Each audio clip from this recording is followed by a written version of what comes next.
Nous ne nous sommes pas rendus à Bangkok, capitale du Siam et Venise du sud-est asiatique, pour y rencontrer le roi de Thaïlande, mais dans un petit village vaudois dominant le Lavaux. C'est un matin d'hiver que nous gravissons la corniche qui relie Cuilly à Vevey.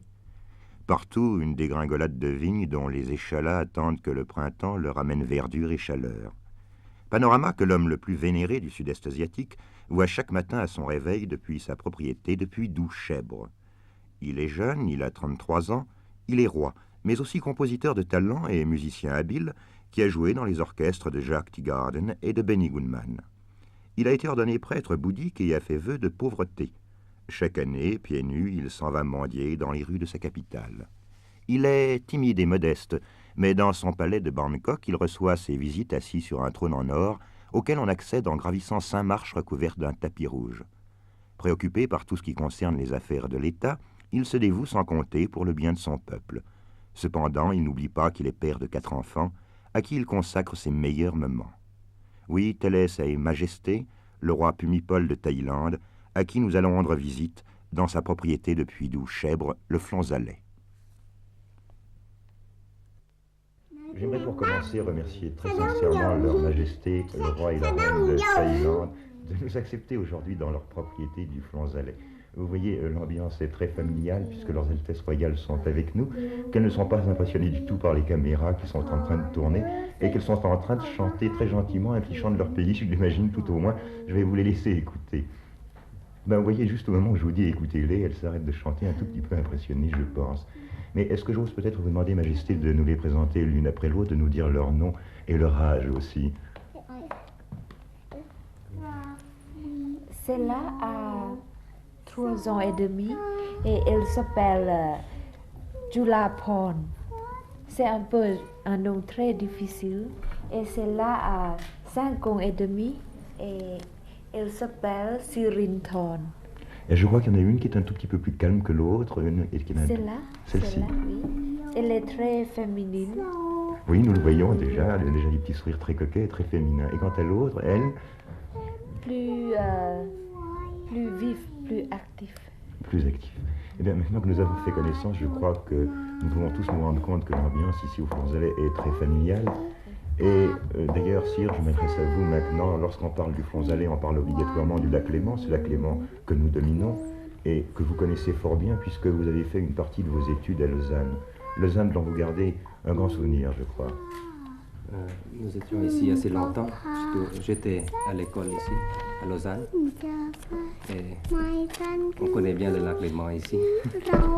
Mais est-ce que la Suisse et Lausanne, c'est le lac Léman ou c'est encore autre chose? Je crois que lorsque vous êtes dans un pays, vous revenez d'ailleurs d'un grand voyage maintenant qui vous a entraîné dans 14 pays, vous étudiez très attentivement les institutions du pays en question pour peut-être par la suite les mettre en pratique dans votre pays. Le but de nos voyages officiels n'est pas pour l'enseignement ou bien pour trouver quelque chose, mais c'est surtout pour apporter les salutations et pour dire en anglais le goodwill du peuple de mon pays au peuple en visite. Et c'est une action de contact personnel. Contact qui veut dire amitié, bien sûr. Oui, amitié entre notre pays et les pays en question. Là, ce que je disais tout à l'heure, si étudier les institutions des pays étrangers, c'était d'ailleurs peut-être une erreur, car je crois savoir qu'en Thaïlande, que dans votre pays, on n'adopte jamais au fond ce qui vient de l'extérieur. On adapte tout au plus. On est ouvert à tout ce qui est bien pour le pays, mais on doit, comme vous dites, adapter aux conditions locales et puis à nos institutions, à notre tradition. Bien sûr. Si vous le permettez, j'aimerais que nous nous évadions pendant quelques instants du Flonzalet, que nous nous évadions de Suisse, pour nous rendre à Bangkok, pour nous rendre dans votre palais. C'est peut-être très indiscret de vous poser cette question, mais enfin, comment commence la journée d'un roi? Mais je me lève.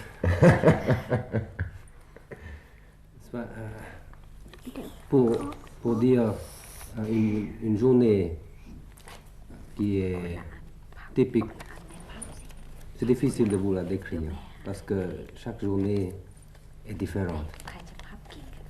J'ai un principe de ne pas tomber dans la routine et c'est toujours un peu différent tous les jours.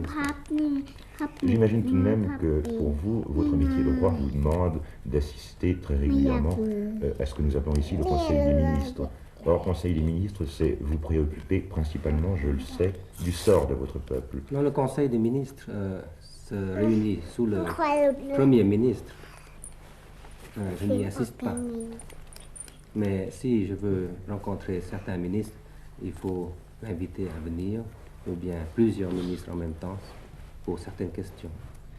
Quelles sont vos grandes préoccupations concernant par exemple la santé publique en Thaïlande? Car je crois savoir que justement la santé publique, c'est un des problèmes que vous vous efforcez de résoudre le mieux possible. La santé publique est un problème mondial, et parce que tous les gouvernements qui sont bons doivent s'occuper du bien-être du peuple, du pays. Et nous avons toujours fait, depuis bien des années, une campagne pour la santé publique, pour que le peuple puisse comprendre comment vivre. Oui, vous parlez du peuple qui est heureux.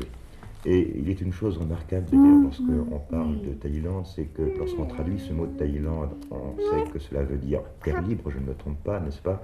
Lorsqu'on parle de Bangkok, on parle de cité des anges, ce qui montre vraiment que votre pays est un pays heureux. Je crois probablement le plus heureux du sud-est asiatique. Comment l'expliquez-vous alors que vous êtes entouré au fond par des pays en agitation politique perpétuelle? C'est parce que nous gardons nos traditions, nous essayons de les consolider même, pour que le peuple puisse avoir quelque chose à quoi s'en tenir. Et nous avons aussi la religion qui est très ancrée dans le peuple. Oui, je crois savoir que la religion est une chose primordiale en Thaïlande. Et lorsque vous en parlez toujours avec une grande foi. Parce que je crois que c'est véritablement l'important, n'est-ce pas, dans votre pays. C'est très important parce que nous devons avoir un refuge pour pouvoir vivre, n'est-ce pas? Avoir un idéal et un moyen de vivre, une manière de vivre. Les grandes cérémonies religieuses, il y en a une chaque mois en tous les cas. Cela dépend de la saison. Et d'ailleurs, nos cérémonies religieuses proprement dites ne sont pas très luxueuses parce que la religion bouddhique n'a pas tellement de rites.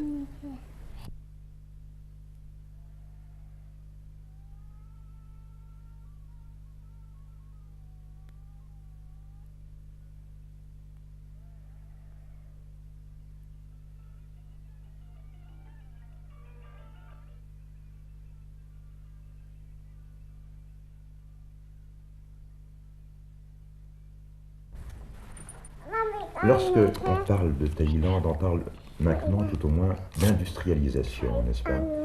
Quels sont les projets que vous avez concernant l'industrialisation de votre pays? Si je vous pose toutes ces questions maintenant, c'est que nous évoquions tout à l'heure ce Conseil des ministres auquel vous n'assistez pas d'ailleurs, mais que nous évoquions au fond les problèmes sérieux qui sont les vôtres. Après, tout à l'heure, si vous le permettez, nous verrons l'autre côté de votre existence. Notre pays, jusqu'à un certain temps, est un pays surtout agricole. Et maintenant, il est encore agricole. Mais avec l'avancement de la vie, donc du coût de la vie s'augmente et puis que les gens veulent un peu plus de luxe, alors il faut beaucoup plus de revient. Et l'agriculture ne peut pas apporter tant de bénéfices si rapidement. L'industrie est la seule solution. C'est pour ça que nous devons nous diriger vers l'industrie qui est très faisable chez nous. Mais lorsque vous parlez d'industrie, vous faites allusion à quoi? À la soie ou y a-t-il d'autres choses encore? Il y a déjà la soie depuis assez longtemps, mais plutôt du artisanal. Mais d'autres industries, plutôt de l'industrie légère, d'abord. Nous avons parlé de problèmes sérieux aussi. J'aimerais maintenant que vous nous montriez qu'un roi est aussi un homme et qu'il y a certains moments dans son existence où il veut se délasser, il veut avoir des loisirs. Quels sont vos loisirs? Il y a les sports, la musique. Les sports, quels sports pratiquez-vous? À Bangkok, je pratique le badminton, et la nage, aussi quelquefois le ski nautique dans la mer. On peut pratiquer le ski nautique à Bangkok, bien sûr. C'est très en vogue et chez nous, je crois que les gens aiment beaucoup ça parce que c'est pratique. Et en dehors du ski nautique, y a-t-il d'autres sports que l'on pratique? Ici, je ne fais plus allusion même aux sports que vous pratiquez, mais que le peuple thaïlandais aime à pratiquer. Y a-t-il un sport national là-bas? Il y a plusieurs sports. Le sport, le cerf-volant, vous allez peut-être sourire, mais le cerf-volant est un sport. Comment est-ce que ça se passe? Il y a deux camps avec deux sortes de cerfs-volants et ils font la bataille pour descendre l'autre. Alors c'est celui qui monte le plus haut qui a gagné. Non, c'est pas celui qui monte le plus haut, c'est celui qui C'est amène celui qui est l'autre redescendu. et qui descend l'autre dans le territoire ami. Profitons, si vous le voulez bien, sire, de regarder ces cerfs-volants thaïlandais pour laisser s'esquiver les princesses royales qui sont probablement fatiguées par cette conversation de grandes personnes. Et puisqu'en parlant cerf-volant, nous évoquons le sport, veuillez peut-être nous dire si, dans votre pays, il en existe d'autres du même genre, qui soient aussi des sports nationaux. Il y a bien un autre sport qui ressemble un peu à tout ce que vous voulez. C'est-à-dire C'est-à-dire, ça peut devenir un volleyball ou bien juste un jeu d'adresse. C'est le takraw. On joue avec une balle de rotin de cette grandeur environ. Et on emploie tout excepté les mains pour l'envoyer à l'autre. N'est-ce pas? Ça se joue à plusieurs personnes. Alors avec le pied, on Avec joue le avec pied, la tête, à la enfin, avec ce tête, qu'on veut, mais avec le- interdit d'y mettre la main. Interdit de l'attraper avec C'est la ça. main. Donc, on peut jouer comme un volleyball ou bien un petit peu comme le tennis, avec plusieurs personnes d'un côté et de l'autre, et on se l'envoie par-dessus le filet. Y a-t-il des compétitions interclubs qui sont organisées? On commence, oui, maintenant. D'après ce que vous êtes en train de nous dire, le Thaïlandais est très souriant et aime beaucoup s'amuser. Ils aiment s'amuser parce que c'est bien de s'amuser et de faire des sports, mais ils travaillent aussi. Oui, je le sais. Si nous parlions de vos distractions, et nous avons été amenés à parler du sport d'une façon plus générale, mais j'aimerais malgré tout que nous en revenions à vos distractions. Vous parliez de musique tout à l'heure. Or, nous savons que pour vous, la musique, ce n'est pas seulement en jouer, mais que c'est aussi en composer. Depuis quand est-ce que vous vous êtes intéressé à cet art? De composer ou de jouer? Je pense de jouer pour commencer. De jouer, j'ai commencé quand j'avais à peu près 15 ans à jouer. Et Et de quel instrument jouiez-vous à 15 ans? j'ai commencé à apprendre le saxophone. Et après, j'ai essayé un peu tous les autres instruments par curiosité. Et vous en êtes venu tout doucement à la composition. La composition, parce qu'il y a un ami, un cousin, qui composait lui. Et il ne savait pas une note de musique, mais il composait des chansons. Alors il m'a demandé pourquoi est-ce que vous ne composez pas aussi. Alors j'ai essayé et c'est assez intéressant. Quelle était la première mélodie que vous composiez? Car il y en a eu beaucoup, je sais, mais la toute première, vous vous en souvenez? La première mélodie n'est jamais sortie parce que c'était quelque chose qui n'allait pas. Mais les autres, elles, sont sorties, c'est-à-dire ont été diffusées dans le monde entier.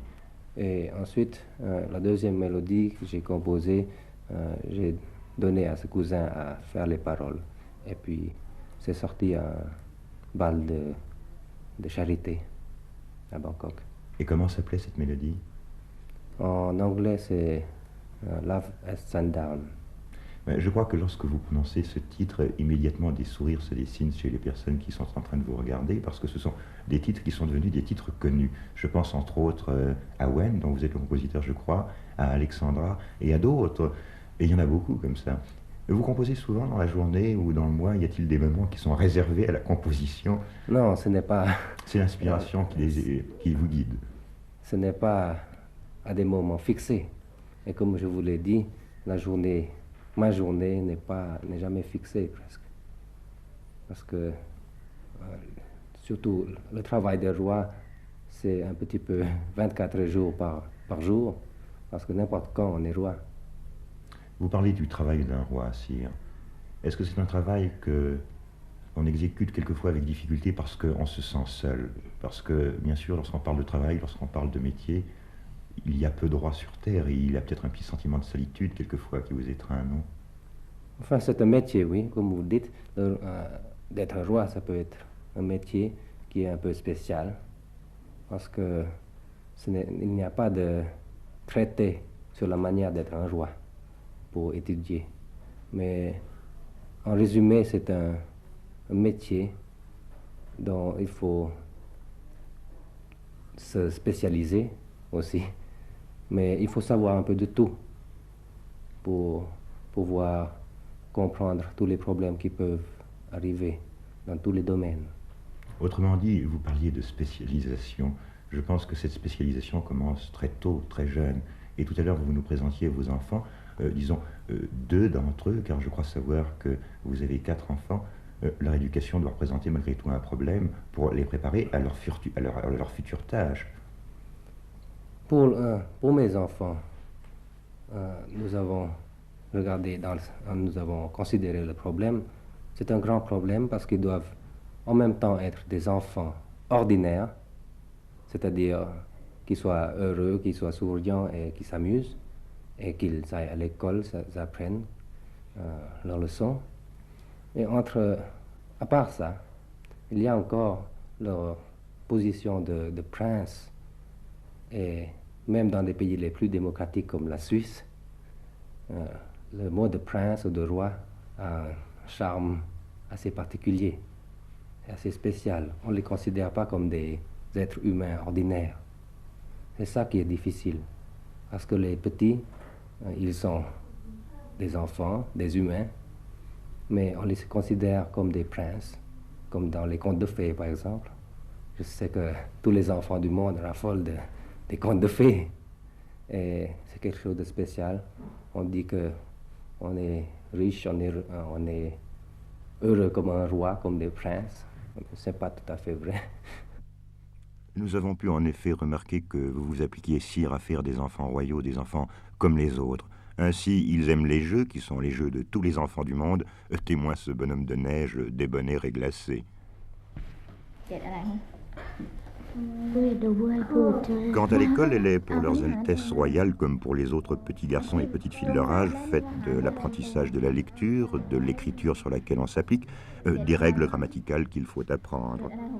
Leurs altesses, je ne les présenterai pas, leur nom est un peu difficile à prononcer pour un Européen, ont l'air d'ailleurs, si on en juge d'après ces images, d'être des élèves très consciencieux.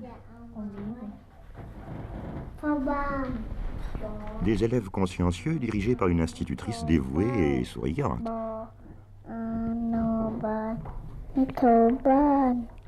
Pour nos écoliers suisses, il y aurait peut-être quelques difficultés à parcourir cet abécédaire, mais la petite princesse Erindorn, malgré la présence de notre caméraman, a l'air d'être tout à fait à l'aise au milieu de ces caractères compliqués. Sire, nous voyons maintenant le prince héritier. Il a des réactions d'enfant de son âge. Mais pensez-vous qu'il soit déjà conscient de ses futures responsabilités, celles qui font de lui un roi? Les responsabilités, ça veut dire qu'on sache ce qui est bien, ce qui n'est pas bien. Les gens ordinaires peuvent avoir la loi, ils doivent craindre la loi. C'est-à-dire, s'ils font quelque chose contre la loi, il y a la police et il y a le tribunal et tout. Tandis qu'avec un roi, on est au-dessus, disons, du tribunal. C'est ce que je dis toujours à mon fils, qu'un roi doit savoir ce qui est bien, ce qui n'est pas bien, de lui-même. C'est peut-être, sire, ce que tous les pères du monde devraient apprendre à leurs enfants. Et c'est sur cette dernière impression que nous aimerions vous laisser, en vous remerciant d'une part pour votre accueil si spontané, et en vous souhaitant d'autre part un bon voyage de retour en votre pays, puisque c'est demain que vous vous envolez pour la Thaïlande. Puissiez-vous lui garder encore longtemps son nom de terre libre et de Cité des Anges.